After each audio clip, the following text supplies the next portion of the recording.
All right, so in this lesson, we're going to knock things over.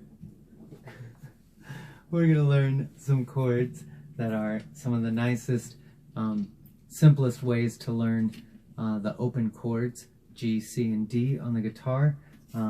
It's also the chords to the song I'll Fly Away, which I have included in your intro packet. If I haven't, go ahead and ask me and I'll send that to you. The chords that we're going to use are right here, and if you pause your video and write them down, you can find them, but you'll also find that in the G, in the guitar chord map for G major, and that's one page. It's got and it's got the 1, 2, 3, 4, 5, and 6 chords as they're found in G major across the top of it. And at the bottom, it's got a popular combination section, and these are the 3 chords that are in it. So in the bottom right of that chord map G major page, you can also find these exact 3 chords, and it's going to be G, C add 9, and then D. And they look like this. We've got the G chord, and this one is one of the hardest ones when you're starting out, but it's one of the easiest ones once you've gotten a little ways along, and it's definitely the most popular chord on the guitar. So if you're going into this for the first time, make sure you work this G chord into place just right. Now notice that my hand is curved away from the guitar instead of my palm being nice and parallel to the neck like this, because I can't get to those notes the right way with that. I've got to actually turn my palm away and land on the chords like that, and then you can see that my 2nd, 3rd, and 4th fingers all suddenly match up on that 3rd fret, and all 3 of those guys are going to be on that 3rd fret. Let's start with the pinky first, even though when I build this chord I always start with the middle finger first, but it'll be easier to see. Pinky on the 3rd fret on the bottom string, ring finger just kind of behind it or a little bit up the neck from it on the 3rd fret of the 2nd string, and then our index finger, finger number 1, is going to be on the 2nd fret of the 5th string, and then our middle finger is going to reach up and be on the 3rd fret of the 6th string. So you've really got 3 whole fingers on that 3rd fret, and they're spanning the whole width of the neck of the guitar, and that's what makes this one hard. It will be impossible if you approach it like this. You must tilt your wrist away and let it bend a little bit like that. And the best way to illustrate that is if you look at my hand right now, it looks kind of like a sock puppet that's looking right at me. If it's looking at the ceiling, I'm not going to be able to make this chord. If it's looking right at me, you can even see those 3 fingers just land right in the right place automatically. So look your sock puppet in the eye and tell him to bite that neck, and that'll make this G chord a lot more possible. And then we move to the C add 9 chord, which is nice because it's really similar to this one. We just move our 2 top fingers, fingers 1 and 2, down 1 string, just like that. And the transition between G and C is pretty famous in this case.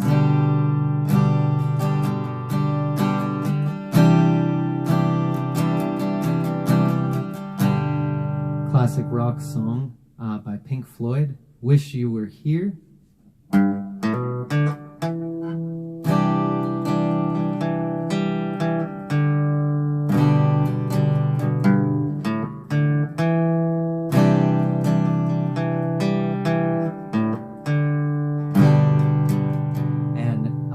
That one, if you haven't looked it up, Wish You Were Here by Pink Floyd, pretty famous song, uses these exact chords, so you're already learning stuff that's everywhere on the market. And with the G chord, you'll be able to play with those chords that are in this key just about every song you want. These really cover all the bases. Once we get into more complicated situations, then you do have to learn some crazier chords, but you can literally play almost anything with just those chords you see on the G major chord map page.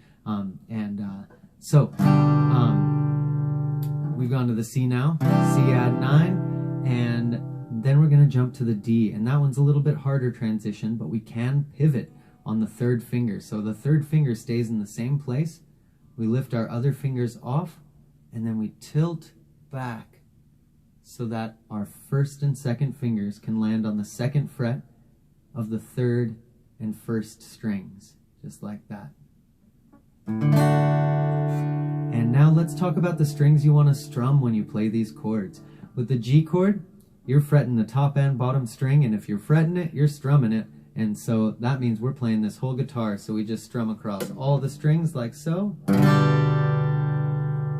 Now with the C add 9 chord, we actually don't want to strum all the strings. We want to skip that low E string, because that's the chord we want. And if we add that low E string, it works. But we like this C note right here on that A string. The chord is named C because this C is the king. And when we're talking about the way these chords are shaped, the lowest note in the chord is kind of like the throne. And so you want the king on the throne for most of the chords you play. And so C is in the bass. If we put E in the bass, yeah, you know, the C chord is made out of the notes C, E, and G. So E is in the kingdom.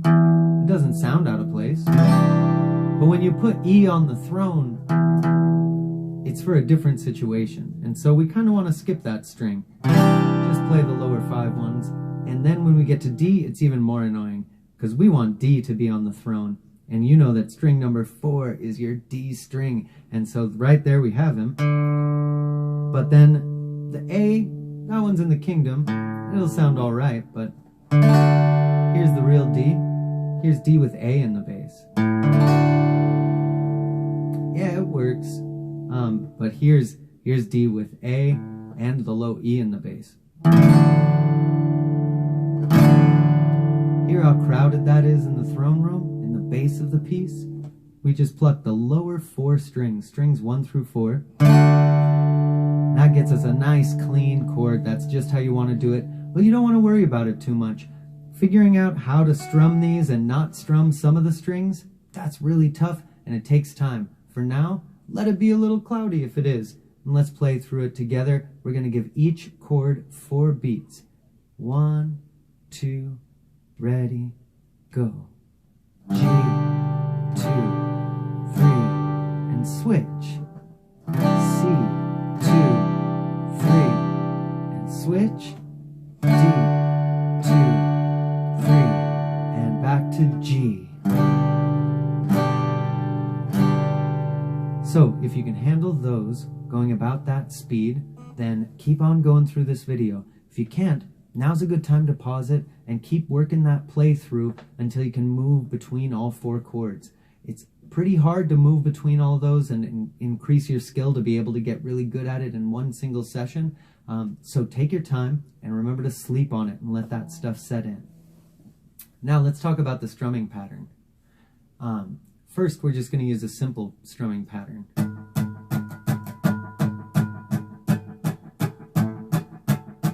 Just every single beat. And so we'll have this. Some black morning when this life is old, I'll fly away. And that's a nice easy way to play it. If you're already a little more advanced with your strumming patterns, the one I like to use for this one is the singer-songwriter pattern, where we go down, down, down, up, down, up, down, down, down, up, down, up, down, down, down, up, down, up. 1, 2, 3, and 4, and 2, 3, and 4, and down, down, down, up, down, up. And so remember to back up the video if you need to practice that again. And that's the one I'm going to be playing here. But remember, the first strumming pattern to start with is just down strokes. You can let those up strokes come in too. You can do down, up, down, up, down, up, down, up. That's pretty fun. But remember, with strumming patterns, it's always about what you're feeling in that moment, and then we dive deeper into technique. So whatever strumming pattern works for you on this one. And here we go. I'm just going to sing through the first verse. 1, 2, 1, 2, right. Some black morning when this life is old, I'll fly away. to that home on God's celestial shore. I'll fly away. I'll fly away, oh glory. I'll fly away in the morning, and I die. Hallelujah, by and by. I'll fly away.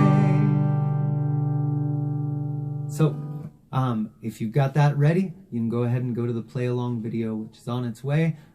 If not, back up. These 3 chords take a while to learn. Let yourself go through the video a couple times. Sit with these chords, work with them, breathe deeply, and then, and before you know it, everything you think is impossible now will sound easy. You'll wonder why it was so hard, I promise. But you gotta do it every day. A little bit every day makes 1,000% of the difference. You can practice for 8 hours 1 day a week, and it still wouldn't be as good for you as if you practiced 10 minutes every day of the week. Remember that, and keep calm and carry on. I'll see you soon.